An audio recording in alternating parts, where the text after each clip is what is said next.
नमस्कार मित्रों, जय श्री कृष्णा। फाल्गुन का महीना चल रहा है। ये सबसे शुभ माह में माना जाता है। इस माह का सबसे शुभ दिन होता है फुलेरा दूज। कहा जाता है कि इस दिन का हर पल शुभ होता है।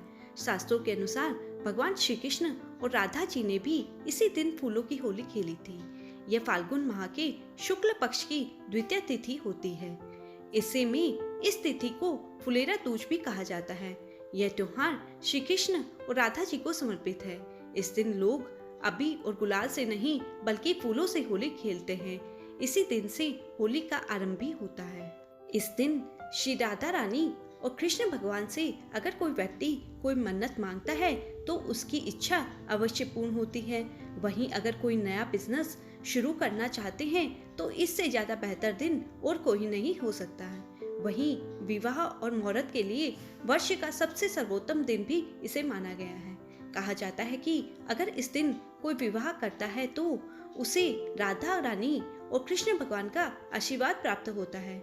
इस त्योहार को अन्न पूजा मुहूर्त भी माना जाता है। वहीं मांगलिक कार्यों के लिए भी यह शुभ माना जाता है। अगर आप घर संपत्ति से जुड़ा कोई कार्य करना चाहते हैं तो भी यह दिन बहुत ही अधिक शुभ माना जाता है।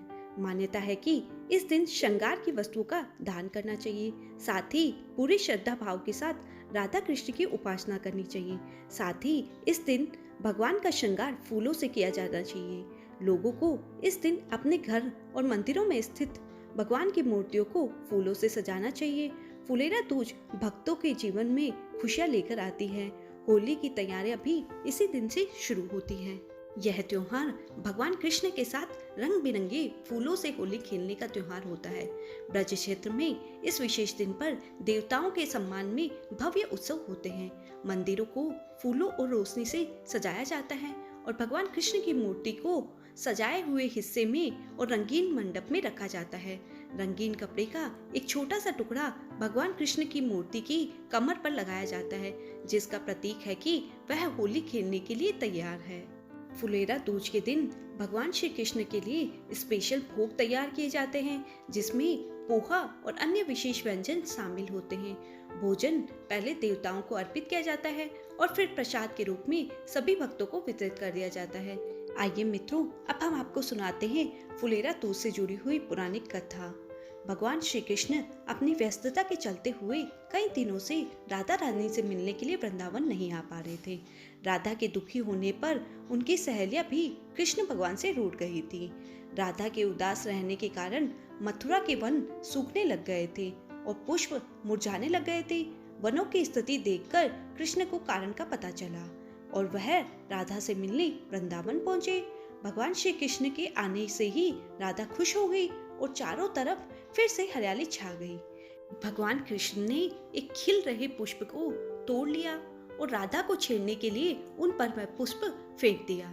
राधा ने भी ऐसा ही किया।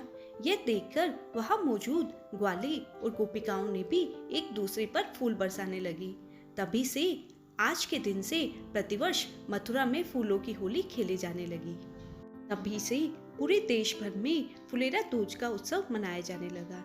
इस दिन ब्रज और वृंदावन के मंदिरों की सजावट भी देखने लायक होती है। मंदिरों में भगवान कृष्ण के भजन भी गाए जाते हैं।